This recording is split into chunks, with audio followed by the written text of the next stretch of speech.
Hello મારા વહાલા વહાલા વિદ્યાર્થી મિત્રો, કેમ છો? મજામાં? મારું નામ છે ફાલ્ગુન આદ્રોજા, હું રાજકોટથી છું અને તમે જોઈ રહ્યા છો ફિઝિક્સ વિથ ફાલ્ગુન સર. અને વહાલા વિદ્યાર્થી મિત્રો, અત્યારે આપણે જોઈ રહ્યા છીએ ધોરણ 12 ફિઝિક્સ ચેપ્ટર નંબર 2 સ્થિત વિદ્યુત સ્થિતિમાન અને કેપેસિટર. શરૂ કરવા જઈ રહ્યા છીએ અને પછીનો ટોપિક જેનું નામ છે કેપેસિટરમાં સંગ્રહિત ઉર્જા. ઓકે, તો આ ટોપિક કેપેસિટરમાં જે ઉર્જા સંગ્રહ પામે છે એ ઉર્જા કયા સ્વરૂપમાં સંગ્રહ પામે છે, કેવી રીતે આપણે એનું સમીકરણ મેળવવાનું છે, એ બધી જ ચર્ચા આપણે આજના લેક્ચરમાં કરશું. તો આ ચર્ચા કરવા માટે આપણે સમાંતર પ્લેટ કેપેસિટરને જ ધ્યાનમાં લેશું. ઓકે, પણ એ ચર્ચા કર્યા પછી જે જવાબ આવે છે કોઈ પણ પ્રકારના કેપેસિટર માટે જવાબ સાચો છે. માત્ર સમાંતર પ્લેટ કેપેસિટરમાં એ સમીકરણ લગાડવું એવું જરૂરી નથી. કોઈ પણ કેપેસિટરમાં સંગ્રહિત ઉર્જા માટે એ સમીકરણ આપણે યુઝ કરી શકશું. બરાબર? તો ચાલો શરૂ કરીએ આજનો ટોપિક. સૌથી પહેલા હું એક સમાંતર પ્લેટ કેપેસિટર અહીંયા બનાવું છું. તો અહીંયા અત્યારે જે મેં બે પ્લેટ લીધી છે, બંને પ્લેટનું ક્ષેત્રફળ સરખું છે, સેમ ધાતુ કેપેસિટર જ છે. તમને ખબર છે કેપેસિટર, સમાંતર પ્લેટ કેપેસિટર બનાવેલું કઈ રીતે બને. અત્યારે આ જે પરિસ્થિતિ છે એમાં બંને પ્લેટ વચ્ચેનું અંતર આ d છે. આ પ્લેટનું ધારો કે ક્ષેત્રફળ a છે. અત્યારે બંને વચ્ચે અત્યારે ડાઇલેક્ટ્રિક આપણે દાખલ નથી કરેલું, હવાનું માધ્યમ છે અથવા શૂન્યાવકાશ છે એવું ધારી લઈએ. બંને પ્લેટ વિદ્યુતીય રીતે તટસ્થ છે, એટલે એકય પ્લેટ ધન નથી, એક પણ પ્લેટ ઋણ નથી. હવે મારે કોઈ એક પ્લેટને ખરેખર વિદ્યુત ભારિત કરવી હોય તો તમને ખરેખર તો ખબર છે પ્રેક્ટિકલી આપણે શું કરીએ છીએ તો કે કેપેસિટરને ચાર્જ કરવું પડે. એમનેમ ના હાલે, કેપેસિટરને ચાર્જ કરવું પડે અને ચાર્જ કરવા માટે આપણે બેટરીનો ઉપયોગ કરીએ છીએ. એટલે એક પ્લેટ છે એ ધન વિદ્યુત ભાર ગ્રહણ કરે છે અને સામેવાળી પ્લેટ છે એ ઋણ વિદ્યુત ભાર ગ્રહણ કરે છે. અને બેટરી દ્વારા જે કાર્ય થાય છે એ કેપેસિટરની અંદર ઉર્જાના સ્વરૂપમાં સંગ્રહ પામે છે. પણ અત્યારે આપણે એને સરળ રીતે સમજાવવા માટે એવું ધારીએ છીએ કે કાર્ય કરવા માટે હું બીજા નંબરની પ્લેટ ઉપરથી સૂક્ષ્મ એવો વિદ્યુત ભાર એટલે ડેલ્ટા ક્યુ ડેશ, આટલો વિદ્યુત ભાર છે જે ધન વિદ્યુત ભાર છે, એને આ પ્લેટ ઉપરથી આ પ્લેટ ઉપર ગતિ કરાવું છું. કેટલો સૂક્ષ્મ વિદ્યુત ભાર, સૂક્ષ્મ એટલે ડેલ્ટા સંજ્ઞા, એકદમ સૂક્ષ્મ વિદ્યુત ભાર ડેલ્ટા ક્યુ ડેશ ને હું બીજા નંબરની પ્લેટ ઉપરથી પહેલા નંબરની પ્લેટ ઉપર લઈ જાઉં છું. તો ધન વિદ્યુત ભાર છે એ અહીંયા જશે તો આ પ્લેટ છે એ ઋણ વિદ્યુત ભારિત બને છે, આ પ્લેટ છે એ ધન વિદ્યુત ભારિત બને છે. એટલે ધન વિદ્યુત ભાર છે એ આ પ્લેટમાં જમા થશે અહીંયા, બરાબર, અને આ પ્લેટ છે એ ઋણ વિદ્યુત ભારિત બનશે, આપણને ખબર છે. ક્લિયર? હવે હું કન્ટિન્યુઅસલી વિદ્યુત ભારને આમાંથી આમાં ગતિ કરાવું છું. ફાઇનલી આ કેપેસિટરનું કેપેસિટન્સ છે, ધારો કે આ કેપેસિટરનું કેપેસિટન્સ તો અચળ છે C. હવે એક પરિસ્થિતિ એવી આવીને ઊભી રહેશે કે જ્યારે કેપેસિટર સંપૂર્ણપણે શું થઈ જશે? ચાર્જ થઈ જશે, સંપૂર્ણપણે વિદ્યુત ભારિત થઈ જશે, પછી એમાં વિદ્યુત ભાર આવી શકે નહીં. તો એ ફાઇનલ પરિસ્થિતિને જો હું અહીંયા ડ્રો કરીને બતાવું તો આ બંને કેપેસિટરની પ્લેટ, પહેલા નંબરની આ બીજા નંબરની, અહીંયા ફાઇનલી પ્લસ q જેટલો વિદ્યુત ભાર આવી જાય, અહીંયા માઈનસ q જેટલો વિદ્યુત ભાર આવી જાય. વિદ્યુત ક્ષેત્રની રેખાઓ પ્લસ માંથી માઈનસ તરફ ગતિ કરતી હોય એટલે આમથી આમ વિદ્યુત ક્ષેત્ર જે છે એ ક્રિએટ થઈ જશે. બરાબર? ક્લિયર છે? તો આ ફાઇનલ પરિસ્થિતિ આપણે ડ્રો કરી નાખી. વિદ્યુત ક્ષેત્ર છે સદિશ રાશિ છે, આ રીતે દર્શાવી શકાય. આ ફાઇનલ પરિસ્થિતિ છે. ઉર્જા જે છે વિદ્યુત ક્ષેત્રના સ્વરૂપમાં આમાં સંગ્રહ પામી લીધો છે. હવે આપણે કાર્યની ગણતરી કરવી છે. તો જ્યારે તમે નાના નાના સૂક્ષ્મ ધન વિદ્યુત ભારને ઋણ વિદ્યુત ભારિત પ્લેટ ઉપરથી અહીંયા લઈ આવો છો, હવે તમને એમ થાય કે સર આ ઋણ કેમ બની ગઈ? તો કે કોઈ તટસ્થ વસ્તુ હોય એમાંથી તમે ધન વિદ્યુત ભાર કાઢી નાખો તો ઓટોમેટિકલી જેટલો ધન વિદ્યુત ભાર નીકળ્યો હશે એટલી જ પ્લેટ પોતે કેવી બને? ઋણ વિદ્યુત ભારિત બને. ઓકે, તો અહીંયાથી ધન વિદ્યુત ભાર નીકળતો જશે એટલે આ પ્લેટ પોતે કેવી બનતી જશે? ઋણ વિદ્યુત ભારિત. હવે કોઈ એક સમયે આખું ચાર્જ નથી થયું એની વચ્ચે, કોઈ એક પર્ટિક્યુલર ટાઈમ ઉપર આ પ્લેટ ઉપર જે વિદ્યુત ભાર જમા થાય છે એને આપણે પ્લસ q ડેશ નામ આપી દઈ અને આ પ્લેટ ઉપર જે વિદ્યુત ભાર છે એને માઈનસ q ડેશ નામ આપી દઈ. શક્ય છે ને? આવું થાય ને કોઈ એક વચ્ચેના સમયગાળામાં. તો હવે આપણે આ વિદ્યુત ભારને અહીંયાથી અહીંયા લઈ જવા માટે કરવું પડતું સૂક્ષ્મ કાર્ય. હવે હું કાર્ય કોના માટે ગોતું છું તો કે એક સૂક્ષ્મ વિદ્યુત ભાર છે ધન, એને હું બીજા નંબરની પ્લેટ ઉપરથી પહેલા નંબરની પ્લેટ ઉપર લઈ જવા માટે મારે જે સૂક્ષ્મ કાર્ય કરવું પડે ને એની હું ગણતરી કરવા માંગુ છું. તો જ્યારે આપણે આ સમયની વાત કરીએ છીએ, ધારો કે t બરાબર t સમય આ પરિસ્થિતિ છે, તો એ પરિસ્થિતિને સમજવા માટે ધારો કે પ્લેટ ઉપરનો વિદ્યુત ભાર q ડેશ છે અને ધારો કે આ પ્લેટ જે છે આ પરિસ્થિતિમાં એનું વિદ્યુત સ્થિતિમાન છે એ કેટલું છે તો કે v ડેશ છે. કેટલું છે વિદ્યુત સ્થિતિમાન V ડેશ. તો તમને ખબર છે કે વિદ્યુત ભારને ધન વિદ્યુત ભારને ગતિ કરાવવા માટે ધન વિદ્યુત ભારને ગતિ કરાવવા માટે તમારે વિદ્યુત સ્થિતિમાન વિદ્યુત ક્ષેત્રની વિરુદ્ધ કાર્ય કરવું પડશે. તો એ કેપેસિટરમાં એ કાર્ય જે છે એ એની સ્થિતિ ઉર્જાના સ્વરૂપે સંગ્રહ પામશે. તો કાર્યનું સમીકરણ સૂક્ષ્મ એવું કાર્ય કરવું પડશે ને, સૂક્ષ્મ એવો વિદ્યુત ભાર છે તો સૂક્ષ્મ એવું કાર્ય ડેલ્ટા ડબલ્યુ નામ આપી દઈએ. કેવું કાર્ય? તો કે સૂક્ષ્મ કાર્ય કેટલું થશે? તો કે કાર્ય બરાબર સ્થિતિ ઉર્જાના સ્વરૂપમાં સંગ્રહ પામશે. શરૂઆતમાં જ આપણે જોયું હતું ચેપ્ટરની શરૂઆતમાં કે V જેટલું વિદ્યુત સ્થિતિમાન હોય સ્મોલ q વિદ્યુત ભાર ઉપર કેટલું કાર્ય થાય? તો કે q * V જેટલું થાય. કેટલું થાય? q * V જેટલું. તો અહીંયા આગળ સૂક્ષ્મ વિદ્યુત ભાર કેટલો છે? તો કે ડેલ્ટા q ડેશ છે અને કાર્ય કેટલું થાય? તો કે V ડેશ જેટલું. ગુણાકારમાં શું લેવું પડે? તો કે V ડેશ. તો કાર્ય ડેલ્ટા w કેટલું મળશે? Delta q dash * V dash થાય એવું. હવે કેપેસિટન્સ C છે તો કેપેસિટન્સનું સૂત્ર શું થાય? C = q / V. તો જે સમયે તમે કેપેસિટન્સનું સૂત્ર લખતા હો ત્યારનો વિદ્યુતભાર કેટલો હોય? તો કે q ડેશ ના છેદમાં V ડેશ. સ્થિતિમાન ત્યારનું કેટલું છે? તો કે V ડેશ. તો V ડેશ ને કરતા બનાવી આપણે તો V ડેશ બરાબર શું થઈ જશે? q ડેશ ના છેદમાં C. બરાબર છે. V ડેશ બરાબર શું લખી શકાય? તો કે q ડેશ ના છેદમાં C. તો હવે હું આ સમીકરણમાં ખાલી કિંમત મૂકું છું, ધ્યાનથી જોજો. V ડેશ બરાબર q ડેશ ના છેદમાં C. તો q ડેશ ના છેદમાં C * delta q dash. Okay, આટલું સમજાય છે તમને? કોઈ પ્રોબ્લેમ, કોઈ ક્વેશ્ચન નથી ને? કોઈ ક્વેશ્ચન હોય તો સર કે તમને કેમ સંભળાય મોબાઈલમાં, તમે થોડા સાંભળી શકવાના છો, અમે ગમે કંઈ પૂછી તો કમેન્ટમાં પૂછી લેવાનું યાર, મૂંઝાવાનું નહીં બિલકુલ. તો કાર્ય સૂક્ષ્મ એવું કાર્ય કેટલું થશે? તો કે q ડેશ ના છેદમાં C ડેલ્ટા q ડેશ. આટલું કાર્ય થાય. રેડી? હવે ટેક્સ્ટબુક પ્રમાણે જો તમે ગણતરી કરશો, ટેક્સ્ટબુકમાંથી જો તમે વાંચતા હશો તો એક પેરેગ્રાફ એવો સરસ મજાનો આવે છે કે જેમાંથી લગભગ તમને હું માનું છું ત્યાં સુધી ખબર બહુ ઓછી પડે, કારણ કે એમાં બહુ હાયર લેવલનું મેથેમેટિક્સ યુઝ કરેલું છે. એનો આપણે યુઝ અત્યારે કરવાના નથી બિલકુલ.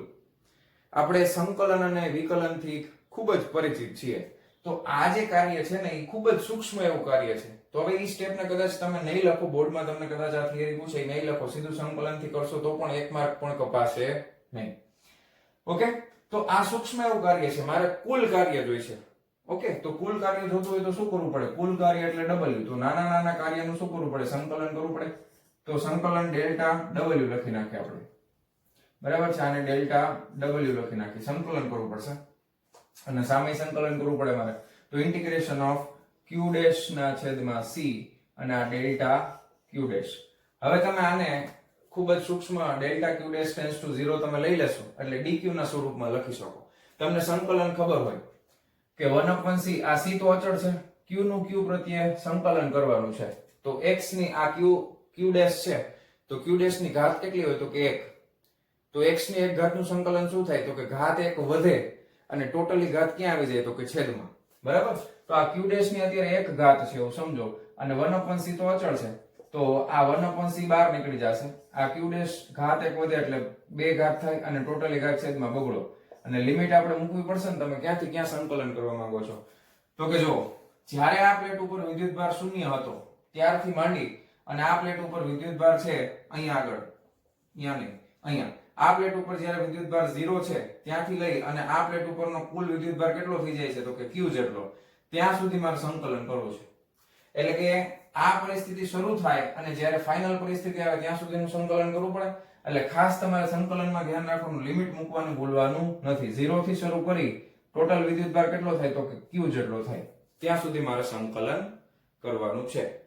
ઓકે, આ ધ્યાનથી સમજજો. તો લિમિટ આપણે મૂકી દીધી છે 0 થી શરૂ કરી અને કેપિટલ Q સુધી.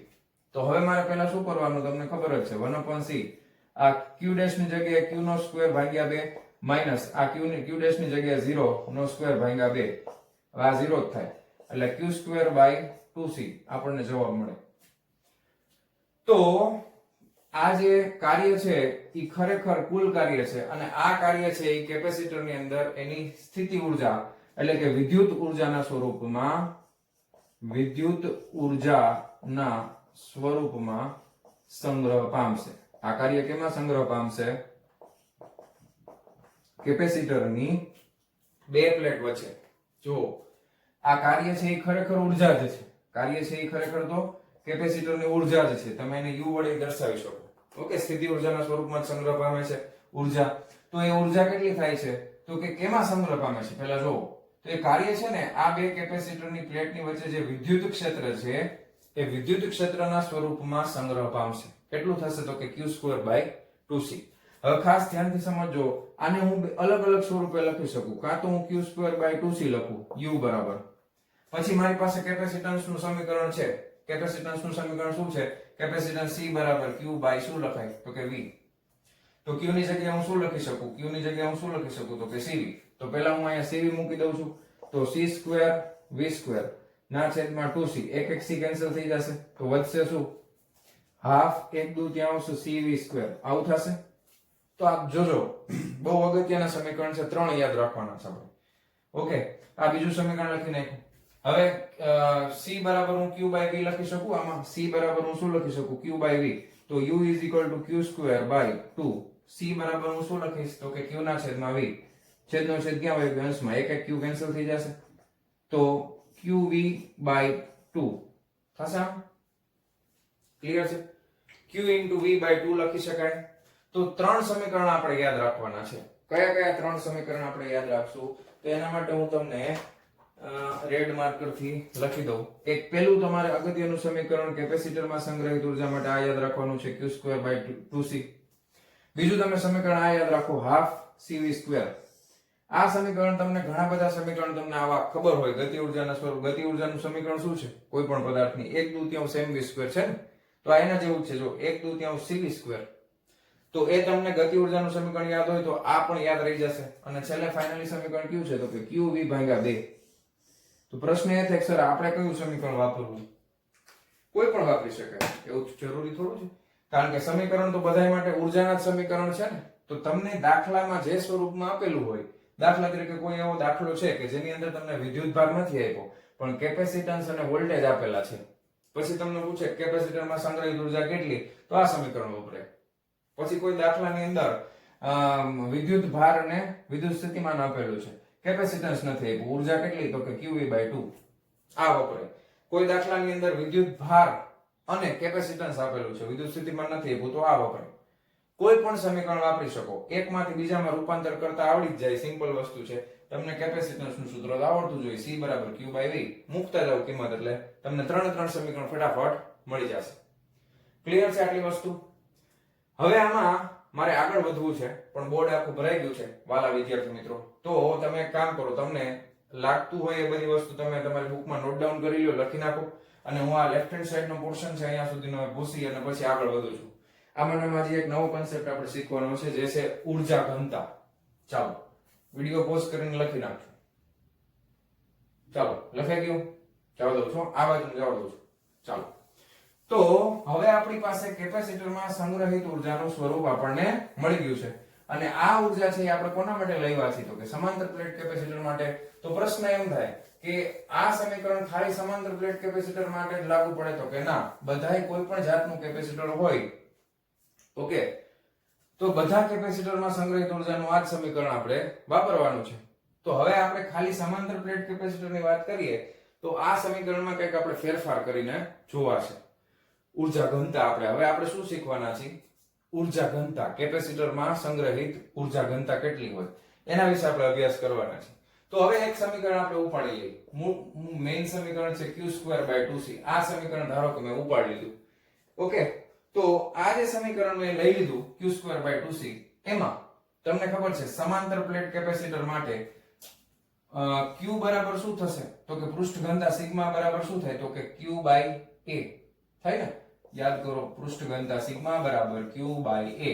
તો q બરાબર શું લખી શકાય તો કે સિગ્મા * a. સમાંતર પ્લેટ કેપેસિટરની કોઈ એક પ્લેટ હોય એની પૃષ્ઠ ઘનતા સિગ્મા છે અને ક્ષેત્રફળ a છે, તો એમાં વિદ્યુતભાર કેટલો હોય તો કે સિગ્મા * a જેટલો વિદ્યુતભાર હોય. બરોબર? પાક્કું આટલું ક્લિયર છે?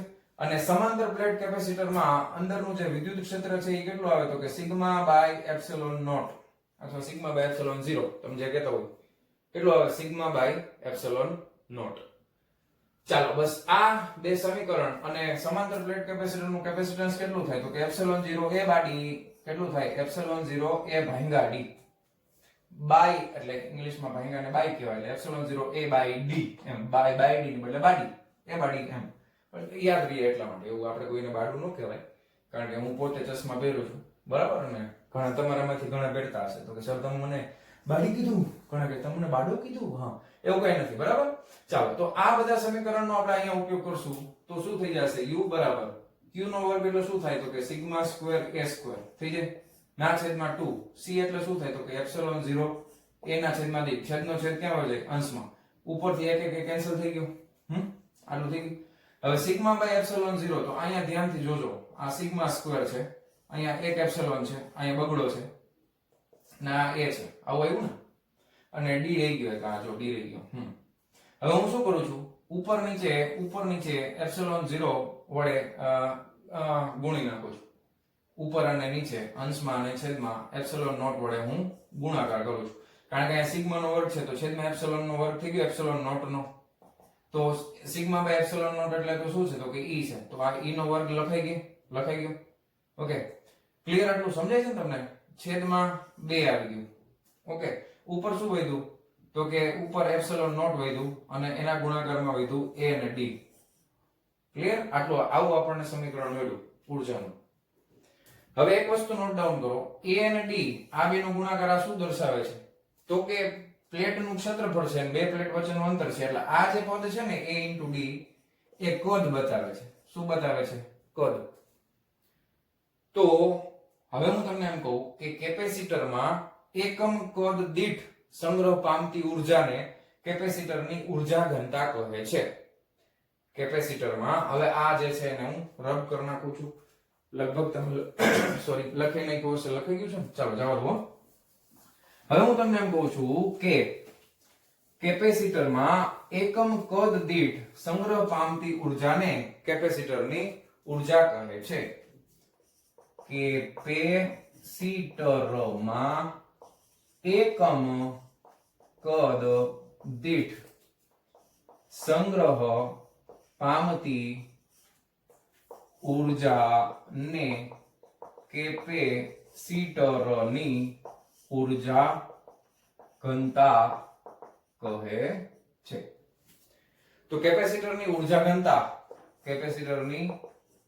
ઘનતા બરાબર શું થાય તો કે કુલ ઊર્જા, આ કુલ ઊર્જા છે ના છેદમાં એનું કદ એટલે શું થાય તો કે a * d. આ સમાંતર પ્લેટ કેપેસિટરમાં છે તો ad ઉડી જશે. જવાબ શું આવશે? Half epsilon naught e square. શું આવે જવાબ? Half epsilon naught e square. તો આ પણ તમારે યાદ રાખવાનું છે, અગત્યનું સમીકરણ છે ઊર્જા ઘનતા. Clear? Half epsilon naught e square. તો આ બધાય સમીકરણ તમે જુઓ કે ઊર્જાનું સમીકરણ આપણે એક લાવ્યા 1/2 cv સ્ક્વેર, આ આપણે લાવ્યા 1/2 એપ્સિલોન 0 e સ્ક્વેર. ગતિ ઊર્જાનું સમીકરણ છે 1/2 mv સ્ક્વેર. તો આ બધાય સમીકરણ તમે જુઓ 1/2 mv સ્ક્વેર જેવા જ છે બધાય. તો એ બધાયમાં તમારે કોઈ એક તમે ધારો કે કેપેસિટરમાં સંગ્રહિત ઊર્જા યાદ રાખી લો તો 1/2 cv સ્ક્વેર યાદ રાખો તો યાદ રહી જશે ઝડપથી. પછી એને તમે કેપેસિટર જે છે એના સૂત્રમાં ફેરફાર કરી અને બાકીના બે સમીકરણ લઈ આવી શકો. ઊર્જા ઘનતા માટે આ યાદ રાખવાનું છે 1/2 એપ્સિલોન 0 e સ્ક્વેર. ક્લિયર છે આટલી વસ્તુ? ઓકે, તો હવે આ વસ્તુ તમે નોટ ડાઉન કરી લો તમારી બુકમાં. અને હવે આપણે જોઈએ છે ઉદાહરણ નંબર 2.10. ટેક્સ્ટ બુક પ્રમાણેનો ઉદાહરણનો છેલ્લો દાખલો છે. ઉદાહરણ નંબર 2.10. ચાલો, તો આટલું નોટ ડાઉન કરી લ્યો. ચાલો જવા દઉં છું. ચાલો વિદ્યાર્થી મિત્રો, હવે આપણે જોવાના છીએ ઉદાહરણ નંબર 2.10. ટેક્સ્ટ બુક પ્રમાણેનો ઉદાહરણનો આ છેલ્લો દાખલો છે, પછી સ્વાધ્યાય શરૂ થઈ જશે. બરાબર? ચાલો, એમાં બે પ્રશ્ન આપણને પૂછ્યા છે. પહેલું એમ કીધું છે કે 900 પાઇકોફેરાડ ના એક કેપેસિટરને 100 વોલ્ટની બેટરી વડે વિદ્યુત ભારિત કરે છે. કેટલી સ્થિત વિદ્યુત ઊર્જા કેપેસિટર વડે સંગ્રહ પામશે? તો પહેલા આપણે પહેલા પ્રશ્ન ઉપર જ ધ્યાન આપીએ, બીજો પ્રશ્ન પછી જોશું, એની ગણતરી પછી કરશું. તો પહેલા પ્રશ્નમાં કેટલી ઊર્જા સંગ્રહ પામશે? તો ઊર્જા માટે આપણને સમીકરણ ખબર છે. પહેલા ઊર્જા માટેનું સમીકરણ શું છે તો કે હાફ cv સ્ક્વેર તમે લઈ શકો અથવા q²/2c એ પણ લઈ શકો અથવા તો હાફ q * v એ લઈ શકાય. ત્રણમાંથી કોઈ પણ લઈ શકો. હવે આપણી પાસે કેપેસિટન્સ છે, વિદ્યુત સ્થિતિમાનનો તફાવત છે, એટલે ઊર્જા સીધી મળી જશે. ઓકે, અને વિદ્યુત ભાર આપણને પૂછ્યો નથી પણ ગણતરી કરવી હોય તો એ પણ આપણે કરી લેશું. પહેલા ઊર્જાની ગણતરી કરી નાખીએ. હાફ કેપેસિટન્સ કેટલું છે તો કે 900 પાઇકોફેરાડ. તો 900 ગુણ્યા પાઇકો એટલે કેટલા થશે? -12. ઓકે, ઇન્ટુ v સ્ક્વેર એટલે 100 નો વર્ગ 1 2 3 ને 4 મહિના થઈ જાય ને? રેડી? તો આ કેટલા થઈ જાય? તો કે 2 ચોક 8, 2 પંચા 10. ઓકે, 450 થઈ જાય ને? 2 વડે ભાગાકાર કરી નાખી તો 1 2 3 4 5 ને 6 +6 આમાંથી કાઢી નાખી એટલે -6. ઉર્જાનો એકમ શું થાય? તો કે જૂલ. તો કેટલી ઉર્જા સંગ્રહ પામેલી? તો કે 4.5 × 10⁻6 જૂલ. તો હવે તમે જો અહીંયા ધારો કે આના સિવાયના બે સમીકરણ વાપરવા હોય તો વાપરી શકાય ને, પણ એક શરત છે, વિદ્યુતભાર ક્યાં નથી ને? જો વિદ્યુતભાર ક્યાં આપેલો છે? ખાલી આપણને વિદ્યુત સ્થિતિમાન અને કેપેસિટન્સ જ આપ્યું છે, વિદ્યુતભાર તો આપેલો નથી. તો પહેલા તમારે એ સૂત્ર જો મૂકવો હોય તો વિદ્યુતભાર ગણવો પડે પહેલા. તો વિદ્યુતભાર એ ગણીને બતાવી દઉં, ટેક્સ્ટ બુકમાં છે એટલે. બાકી જો પ્રશ્નમાં નથી પૂછ્યું, એટલે તમે ગણશો નહીં તો ચાલશે, કારણ કે પ્રશ્નમાં પૂછ્યું જ નથી. પ્રશ્નમાં એમાં જ પૂછ્યું છે કે કેટલી સ્થિત વિદ્યુત ઉર્જા કેપેસિટર વડે સંગ્રહ પામશે. ઓકે, પણ આપણે ગણી લઈએ વિદ્યુતભાર. તો કેપેસિટન્સ C બરાબર શું થાય? તો કે Q/V થાય. તો Q બરાબર શું લખાય? તો કે C × V લખાય. તો વિદ્યુતભાર કેટલો સંગ્રહ પામે? કેપેસિટન્સ કેટલું છે? બોલો જી. કેમ કે 900 × 10⁻12 × V. વિદ્યુત સ્થિતિમાન કેટલું છે? તો કે 100. કેટલા મીંડા આવી ગયા? 1 2 3 ને 4. તો 9 × 4 ગયા એટલે -8 કુલમ લીધા. વિદ્યુતભાર આટલો થશે. રેડી? તો આ પહેલા પ્રશ્નનો જવાબ આપણને અહીંયા જ મળી ગયો હતો. આ વધારાની ગણતરી આપણે કરી નાખી. હવે બીજો પ્રશ્ન ખૂબ અગત્યનો છે, બહુ સરસ, ધ્યાનથી સમજજો. કેપેસિટરનું બેટરીથી જોડાણ દૂર કરી, આ બેટરી છે ને 100 વોલ્ટની, કાઢી નાખી. બીજા 900 પાઇકોફેરાડના વિદ્યુતભાર વિહીન, આ છે કેપેસિટી 900 પાઇકોફેરાડની, એટલા માટે C લખ્યું. પણ આમાં કોઈ વિદ્યુતભાર છે નહીં, વિદ્યુતભાર છે જ નહીં, વિદ્યુતભાર વિહીન છે.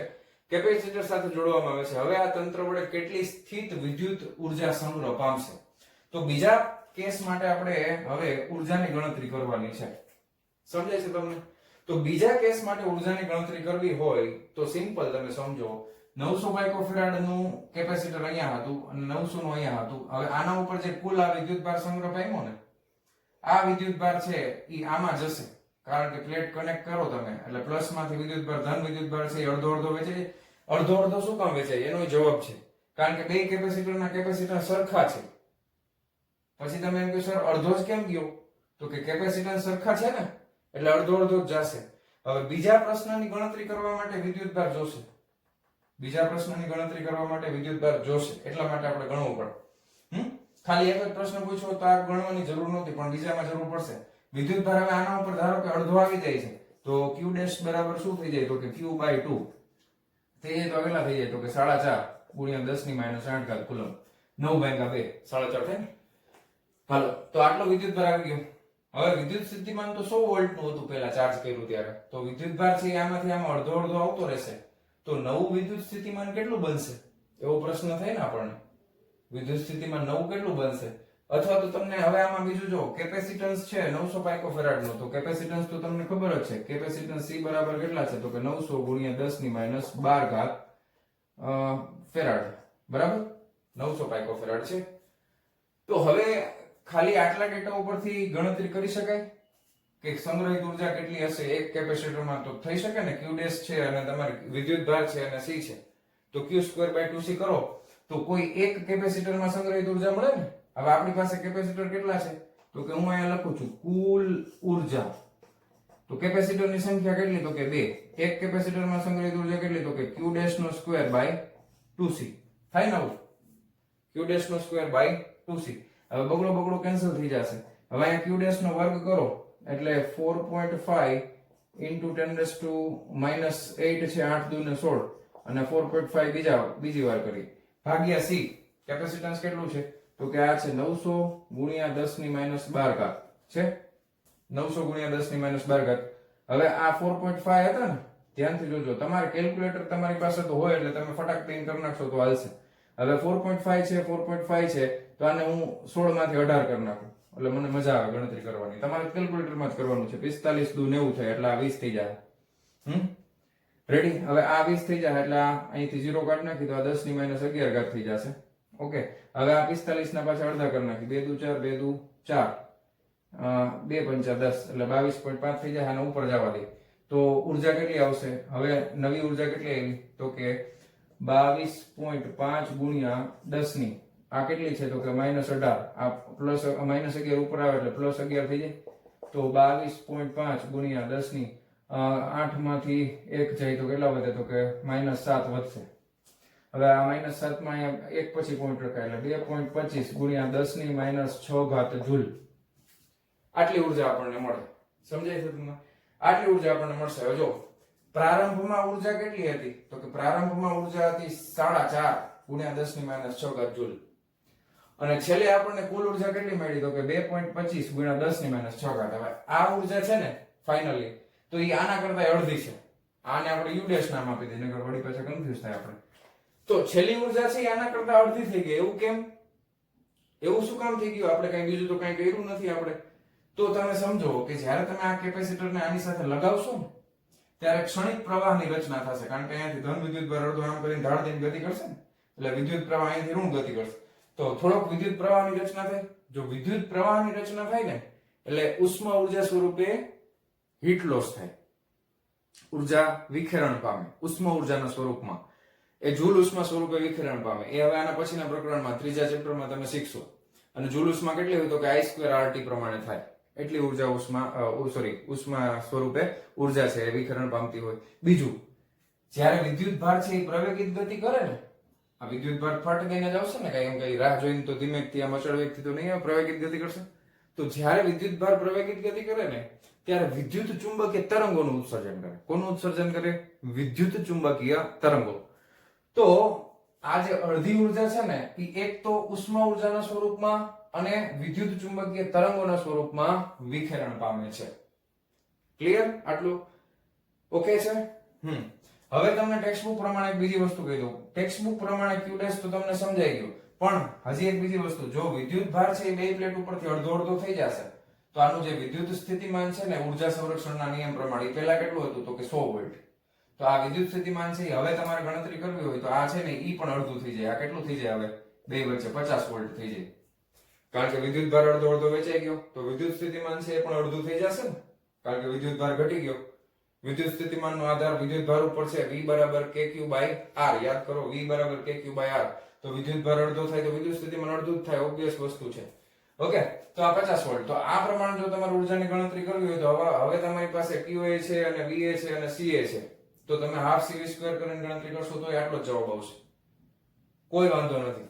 કોઈ પણ રીતે તમને જવાબ તો આ જ મળવાનો છે. જવાબમાં કોઈ ફેર પડવાનો નથી. ક્લિયર છે? લગભગ હવે તમને લગભગ બધું સમજાઈ ગયું હશે. ક્લિયર? તો આ હતું ટેક્સ્ટબુક પ્રમાણેનું ઉદાહરણ નંબર 2.10 જેની અંદર બે પ્રશ્નો હતા. એ બંનેના જવાબ આપણે મેળવી લીધા છે.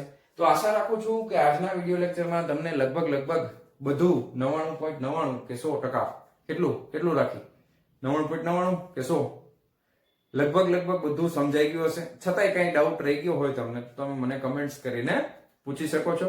બરાબર, મળીએ છીએ નેક્સ્ટ વિડિયો લેક્ચરમાં. ત્યાં સુધી આવજો. અને હવે પછી આપણે જોવાના છે આના સ્વાધ્યાયના અમુક IMP દાખલાઓ. ચાલો, ત્યાં સુધી આવજો.